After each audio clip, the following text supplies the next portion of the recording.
Konflik senjata antara tentara Israel dan Lebanon hampir saja terjadi di zona biru. Ini adalah zona netral di perbatasan antara Israel dan Lebanon. Kita sudah melihat baru saja di video viral dan sebenarnya seperti apa kronologinya, segenting apa situasi yang terjadi pada tanggal 2 Juni itu. Sudah bergabung bersama kita malam ini melalui Zoom adalah Pak Majen TNI Victor H. Simatupang, Komandan PMPP TNI. Pak Victor, selamat malam. Selamat malam, Mbak Putri. Terima kasih atas waktu Anda bergabung bersama kami di CNN Indonesia.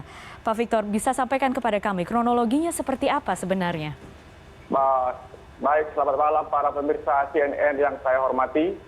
Pada tanggal 2 Juni 2020, sekitar pukul 13:04, tindakan militer Israel melakukan tindakan yang tidak sepantasnya. Itu diperhatikan oleh tentara kita yang ada di perbatasan blue line antara Israel dan Lebanon. Pertama, satu tank Markava mendekati perbatasan tersebut.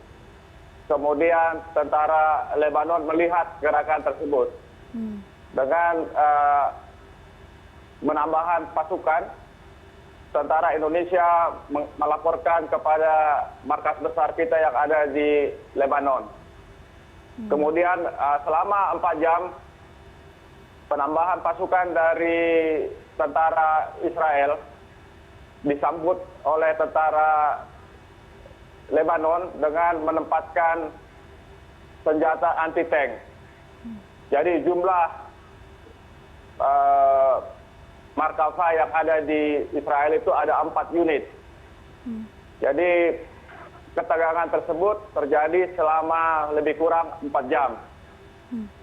Indonesia sendiri yang di bawah pimpinan Mayor Infantri Handi mengirimkan berita ke markas besar kita di Marjayun. Kemudian Komandan Batalion memerintahkan satu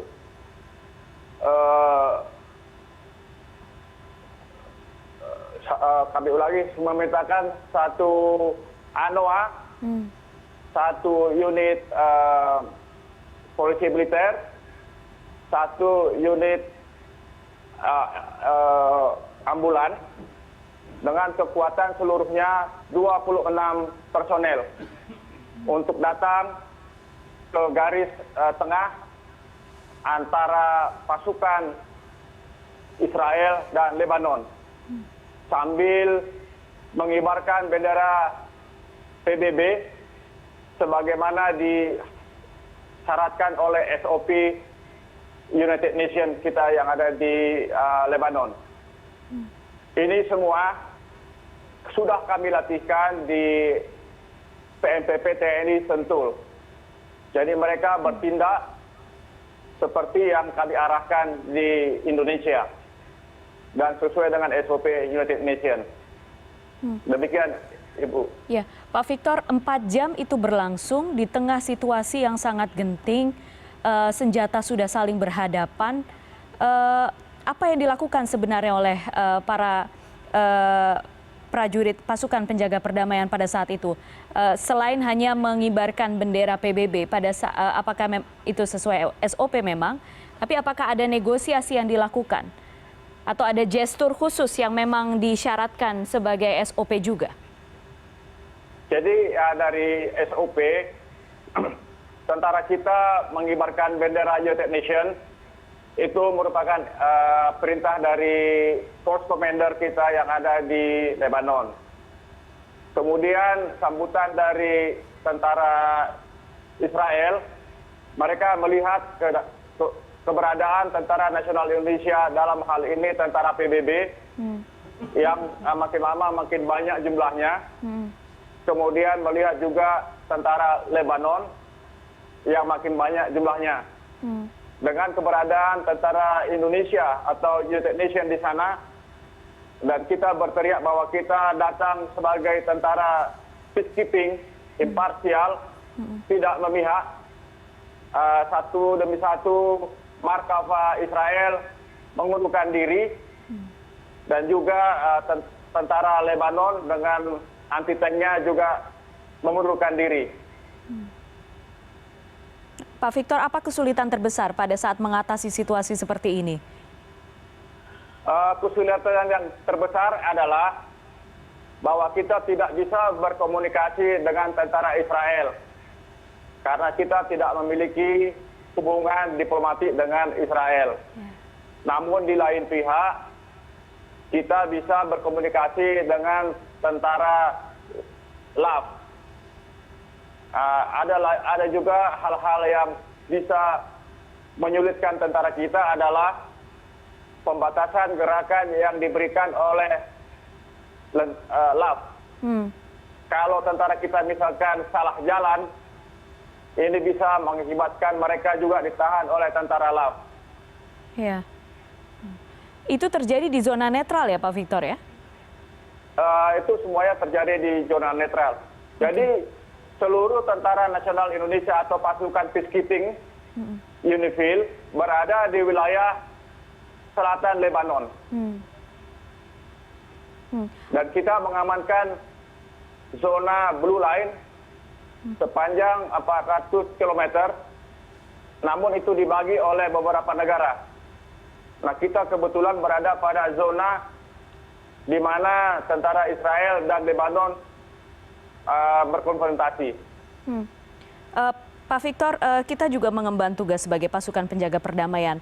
Bagaimana mereka yang berada di garis depan ini sehari-harinya menghitung resikonya?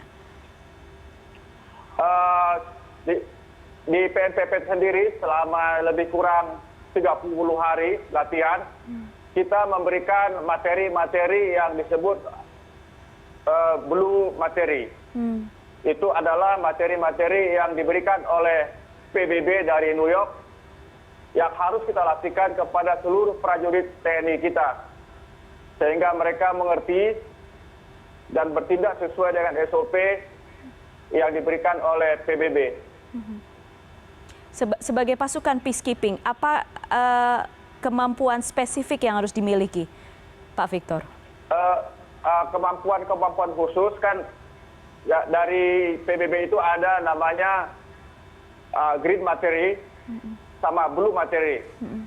Kalau green materi itu adalah materi pokok seorang tentara. Sedangkan blue materi adalah materi pokok dari PBB.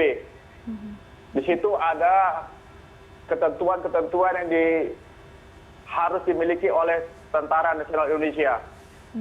Ada 30 materi yang harus mereka ketahui sebelum berangkat penugasan ke daerah operasi PBB. Oke. Pak Victor, setelah kejadian yang terjadi pada 2 Juni lalu, bagaimana kondisi terkini di wilayah perbatasan itu sekarang? Mungkin Bapak juga mendapatkan laporan dari para prajurit kita. Sebelum kemarin saya sempat ke Lebanon bulan Maret.